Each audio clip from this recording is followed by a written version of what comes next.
I want to talk to you broadly about the environment we are in. It's a pretty significant one. Your potential successor, Kristi Noem, Donald Trump's pick to run Homeland Security, has no law enforcement experience and has never worked at an agency like this. Have you spoken to her yet, and what do you think her biggest challenge will be? I have spoken with the governor. We had a very positive conversation. We are both perfectly aligned on our dedication to a smooth and effective transition. I care very deeply about the well-being of this department, dedicating so many years to public service. She expressed her dedication to the well-being of this department. She is a governor, so she knows how to lead, and I am optimistic and hopeful and dedicated to her success. There have been hiccups with transition so far in terms of even just the information that is being shared because of these lack of signing off on paperwork at certain government agencies. What is it going like? How smooth is it here? Here, the transition team has landed at the Department of Homeland Security. We have begun to produce documents and provide information to the transition team. I happened to run into the transition team leader yesterday here at DHS headquarters, and we are working well together. But do you have a sense yet of what things will be like? You said you're worried about the department. There's a vow to cut back on bureaucrats. Do you think a lot of these workers that you say you're dedicated to won't have jobs in a few months? Oh, I hope that's not the case. We are, quite frankly, a perennially under-resourced department. People take a look at our budget and think about how big it is, but one has to measure how big it is compared to what the mission demands are, and those mission demands are incredibly vast. Our department is a sprawling one. Our mission is extraordinarily diverse. Of course, the border receives a great deal of attention, but the cybersecurity challenges, the criminal investigative work that we perform, the disaster response that we execute, maritime security, our United States Coast Guard, our protective mission by United States Secret Service. We were speaking earlier of TSA and so much more. Our department, the challenge for the governor coming in is to address such a diverse set of missions, but fortunately, she will be able to rely on extraordinarily dedicated and talented experts in this department. We cannot afford to lose any. This is a heightened threat environment on the foreign front, on the domestic front. We recently saw that killing of the United Healthcare Division CEO on the streets of Manhattan. Manhattan prosecutors called it a killing that was intended to evoke terror. Would you consider him a terrorist? Is this domestic violent extremism? Well, Margaret, it's not for me to comment on a pending criminal case. I will not do that. First of all, let us take a step back and note the tremendous tragedy. A father of two children, a family man, was murdered in New York City in cold blood, first and foremost. Secondly, you spoke of the heightened threat environment. The rhetoric on social media following that murder is extraordinarily alarming. It speaks of what is really bubbling here in this country, and unfortunately, we see that manifested in violence. The domestic violent extremism that exists, the threat of it in the United States is one of the great threat streams that we must counter. Of course, there's also the threat of foreign terrorism, as well as the actions of adverse nation states. But when you say something's bubbling, what's the national trend that you're seeing? Look, we have been concerned about the rhetoric on social media for some time. And that's against CEOs, that's against the government, that's against leadership? We've seen narratives of hate. We've seen narratives of anti-government sentiment. We've seen personal grievances and the language of violence accompanying or being a part of those narratives is something that we're very concerned about. That is a heightened threat environment. I still am alarmed, though, by the heroism that is being attributed to an alleged murderer of a father of 2 children on the streets in New York City. And a lot of that seems to be around the healthcare industry and what that company was doing. It's depersonalized. The victim is depersonalized. And the victim is a person. Yeah. And the victim is a husband. And the victim is a father. I ask you about a trend because often these things are discussed in purely political terms as political violence, but it seems like you're saying it's almost broader. Oh, it is not purely a political rhetoric. We see a wide range of narratives that really drive some individuals to violence, and we have a responsibility to know the threat landscape and see what we can do working with communities to prevent that violence from actually occurring. I mean, there were reports during the hurricane aftermath in North Carolina about militias looking for FEMA workers, for federal response workers. So we had to pull FEMA workers out of the field who were responding to victims' needs because of false information that was deliberately disseminated on social media, such as the FEMA worker is coming to take your land. Absolutely false. They are there at great personal sacrifice to help others. That's who they are. And we had to pull them from the field by reason of that threat environment, temporarily, albeit, but nevertheless, impactfully. That just shows a massive, not just distrust, but you were worried about the threat of violence against them. We most certainly were. And I have to tell you, the FEMA employee who is engaged in a search and rescue mission does not ask about the political party of the individual whom that FEMA employee is rescuing. Well, should not. That is, and does not, and that is a rescue operation. We mentioned how broad your portfolio is, so I want to move to another part of that, the U.S. border. Face the Nation has been to the border towards some of the federal facilities, and we saw some of those small children who came across without parents and without caregivers. And I certainly won't ever forget that. There were also children who were separated from their families by the Trump administration. The last report we saw shows that Homeland Security reunified just short of 800 children with their parents. Why is it so hard to reunite families, and how much unfinished business are you leaving behind here? So we are very proud of the work that we performed through the Family Reunification Task Force, a multi-agency effort that I led here in the Department of Homeland Security. But there's more work to be done. Some of the parents who were removed are difficult to find. Some are reluctant to come forward, worried that the separation could occur again. We're dealing with vulnerable populations who have gone through trauma. So there are a myriad of challenges, some of which we have been able to overcome, as you note, for 800 or so families, but there's more work to be done. How many are left? It is unclear because we were not left with good records. Data was not kept, and so that was also one of the great challenges that we had to overcome.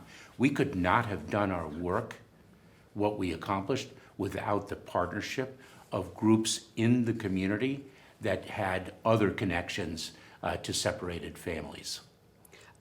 Non-government agencies. ICE was also unable to account for more than 32,000 unaccompanied kids who failed to appear in court from 2019 to 2023, according to the report we read. The incoming border czar, Tom Homan, says these children are being exploited and trafficked. Is that true? Well, Do you know? Margaret, we certainly have received reports of children being trafficked, even those as to whom we know where they are. That is outside the responsibility of the Department of Homeland Security.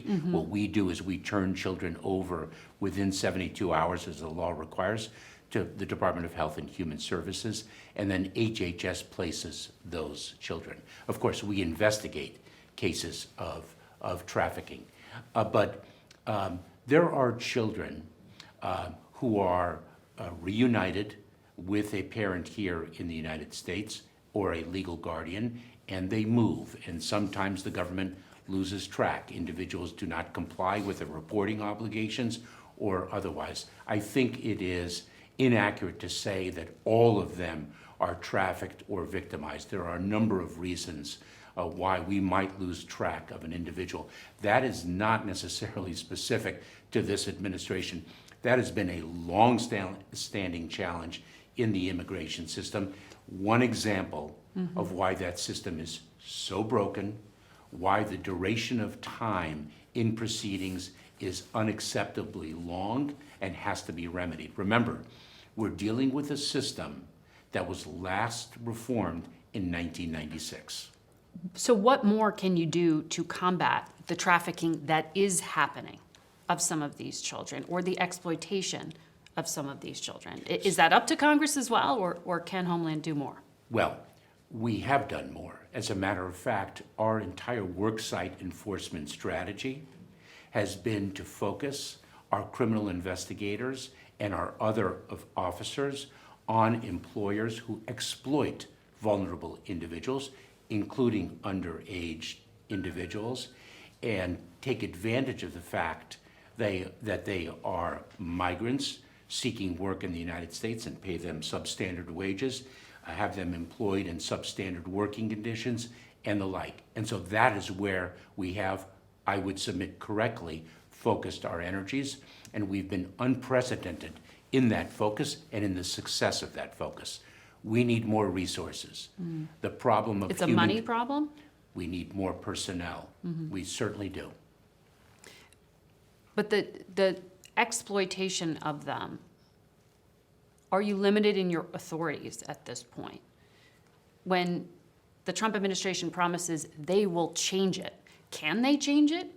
This has been a problem that has been decades long. This is not a new problem.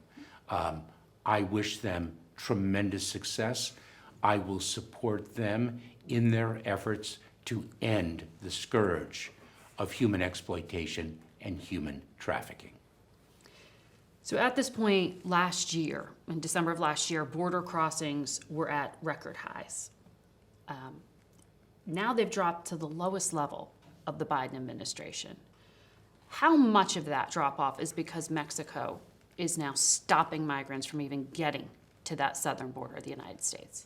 That is critically one element of it. It is not the only element of it.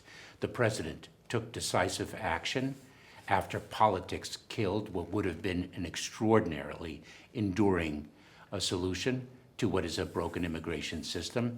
That bipartisan legislation that I was very proud to be a part of would have really delivered a solution. Because politics killed it, the president took executive action. In June of this year, we began to execute very successfully and very rapidly that executive action, and that has been a key driver of the low number of encounters at our border. We are now delivering to the incoming administration a southern border at which the number of individuals encountered is well below the level experienced in 2019, the last year before the pandemic. But the immigration surge into the U.S. since 2021 has been the largest in American history. That Yes. is incredible. Oh, and So- it is, Margaret, it is one element of the greatest displacement of people in the world since World War II. This is a phenomenon that has not been unique to the southern border of the United States. Right. It is something that has gripped the entire hemisphere and the world. When I speak to our partners from the Five Eyes, our closest allies, Canada, the United Kingdom, Australia, New Zealand, they raise immigration as the first issue of concern to them. This is something not unique to the United States. It's not, and it has tremendous political impact. It has a tremendous political impact, and that is why we need Congress to act. In the wake of Congress's failure to act, the president took executive action, and therefore we're delivering to the incoming administration a border that is more secure than it was in 2019.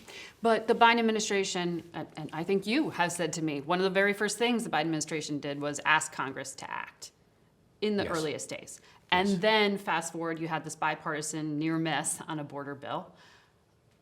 All that time passed. Why wait until 5 months before the US election to put in place those asylum restrictions that did cut off the flow? Margaret, remember That where, ended a crisis. Margaret, remember where we were when the president took office. We were in the midst of the COVID-19 pandemic. The prior administration had imposed Title 42, which is a public health authority, and enabled us to expel individuals, to continue to expel individuals at the border as the prior administration had done. There was tremendous pressure to maintain the workings of Title 42, which we did. Remember, and that was pressure to maintain Title 42, a bipartisan pressure. That Which held was tr- pinned on the CDC as a health measure, but sure, yes. That held until May of 2023, and we ended the workings of Title 42 because this country had escaped the throes of COVID-19 more rapidly and more successfully than any country in the hemisphere, and quite frankly, the world. We then turned to Congress, and we asked for supplemental funding that was desperately needed to make our administration of a broken immigration system work much better. We were denied. We went back to Congress a second time and requested supplemental funding. Denied, despite a desperate need for it. We then turned to the bipartisan negotiations, which proved successful, which were then killed. The result of it, a really terrific solution, was killed by irresponsible politics. Looking back now in hindsight, in 2020, if we had known that irresponsible politics would have killed what was clearly a meritorious effort and a meritorious result, perhaps we would have taken executive action more rapidly. Because Republicans argue in this back and forth over whose job it is to fix the problem. Congress would argue there was executive authority that could have been used before Congress legislated.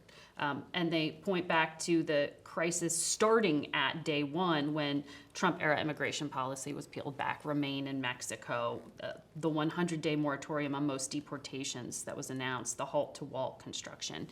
Did those measures, and I know you weren't yet in office personally, but did those measures set you up for failure? Remember something, Remain in Mexico is touted as the great panacea. In 2018, and I will be approximate in my numbers, Margaret, in 2018 there were approximately 560,000 individuals encountered at the southern border. Remain in Mexico was implemented in January of 2019. In 2019, there were approximately 970,000 individuals encountered at the southern border. The trend lines of migration were increasing quite exponentially from 2018 to 2019, and that is reflected worldwide. And then the COVID-19 pandemic hit. Remember something also about the executive action that the president took in June of this year. We also, over time, built capabilities that we did not previously have. Not just domestically, the number of facilities that we stood up, the ability to transport individuals and decompress areas that were experiencing surges of individuals, but our negotiations with Mexico, with other countries in Latin America, and around the world. We are now removing or returning more individuals in 3 years than the prior administration did in 4. And we are doing so not only greater in volume, but but greater in speed because of the negotiations with other countries and to more countries than it has ever been the case. We have been removing Chinese nationals who have no lawful basis to remain in the United States back to the People's Republic of China for the first time since 2018.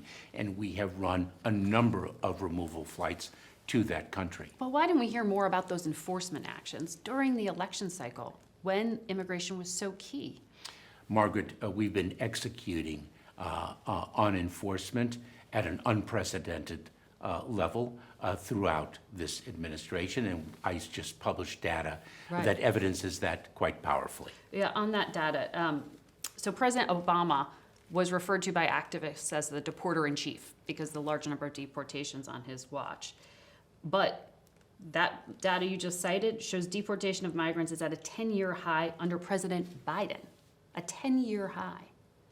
So what shifted at DHS that prompted this deportation of more than, 200,000 unauthorized migrants from the United States this year? That's one of the highest numbers in recent years. Margaret? If Congress didn't give you the power, how did you do it? Margaret, we did it with skill, with strategy, and with unflinching dedication to that mission. And let me share with you, I am an immigrant to this country, and what this country gave me drove me to public service. I spent my first 12 years in government service as a federal prosecutor, and the conclusion that I have lived and the conclusion that defines this country is the following, that we are a nation of laws and a nation of immigrants. And if individuals do not have a lawful basis to remain in the United States, we will remove them. But it would also suggest that there is the ability to do it without Congress acting, right? That's the downside of showing you can make it work.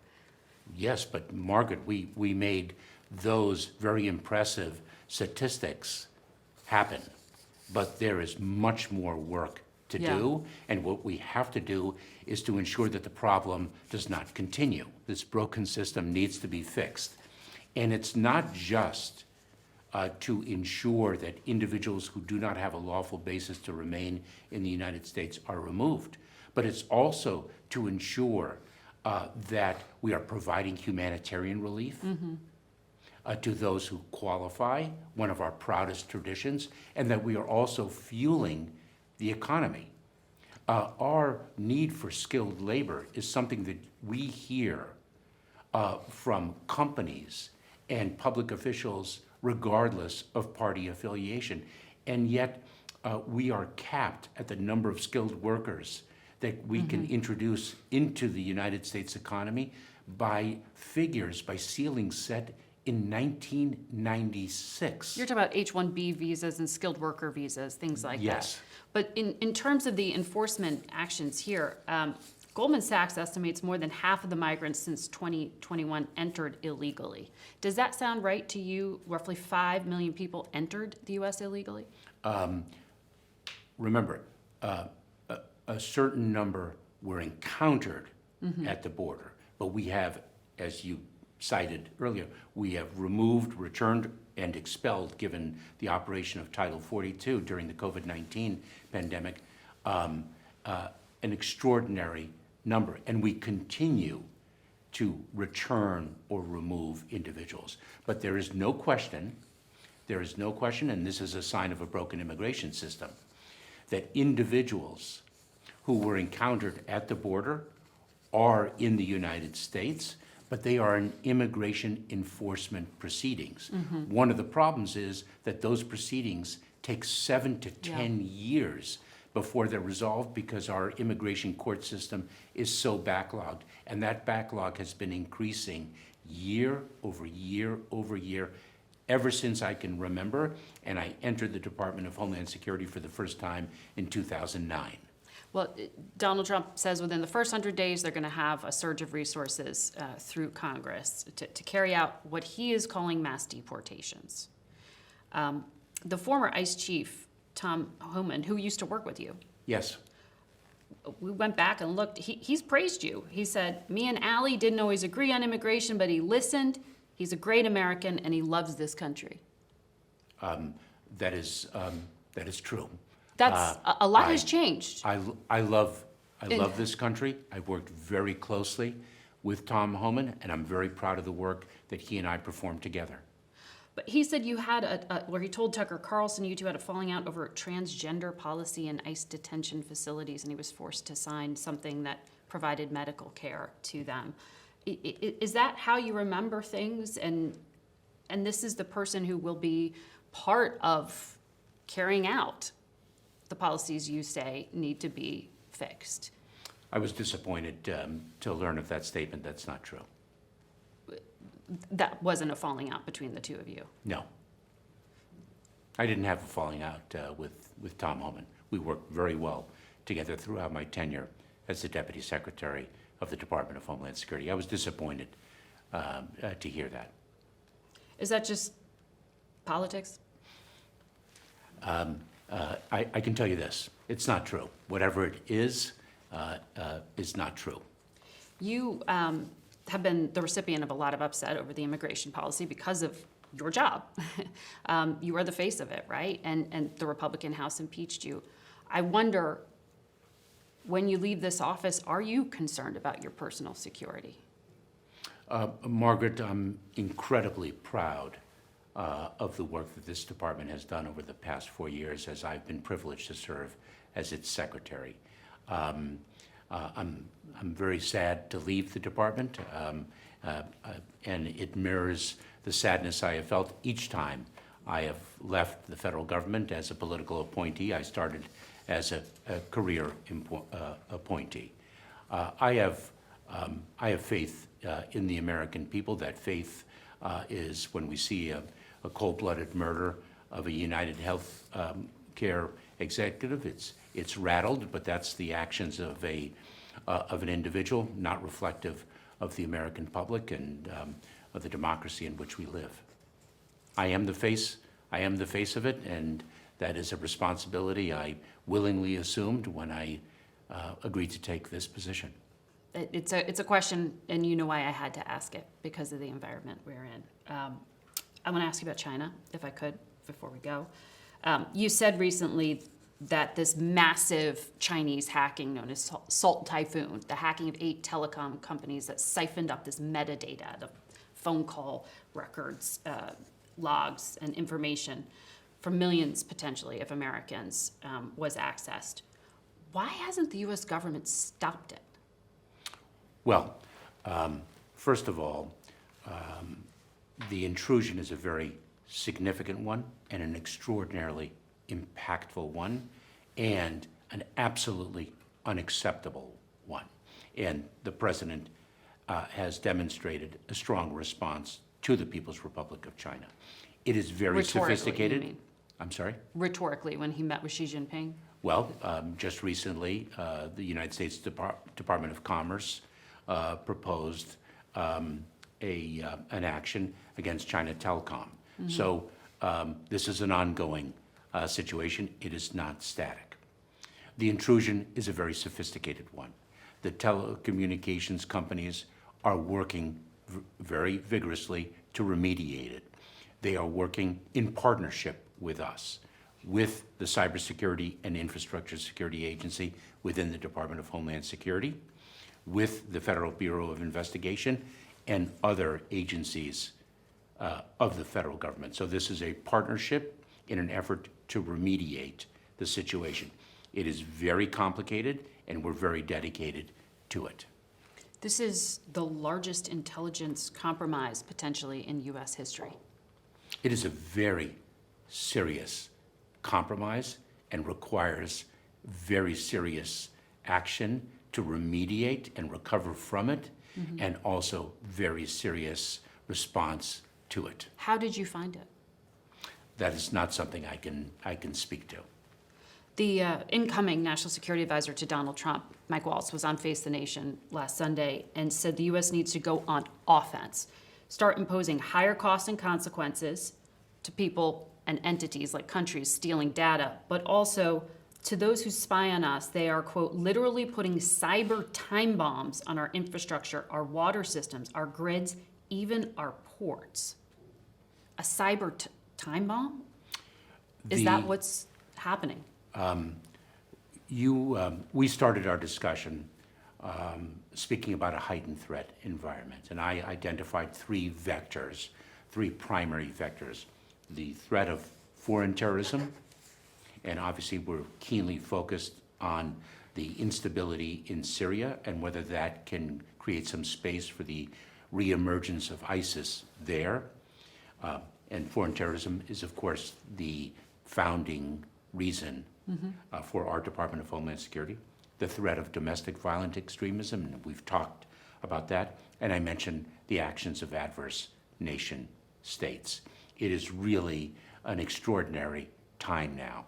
Adverse nation states have exhibited a willingness to use the cyber domain in an effort to threaten our homeland security and our national security.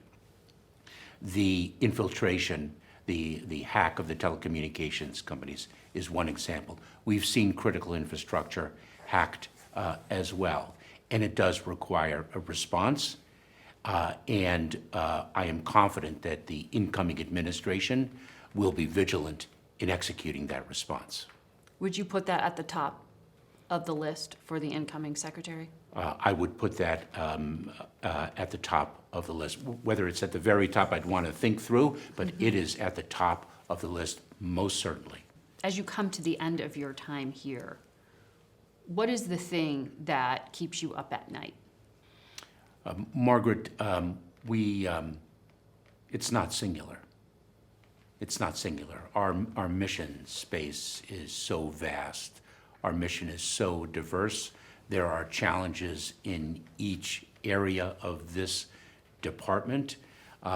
If you asked me for an embracing concern, it is the safety and security of the American people. That is our commitment, and ensuring that that is preserved and not in any way encroached upon is our highest obligation, and I'm incredibly proud to serve it.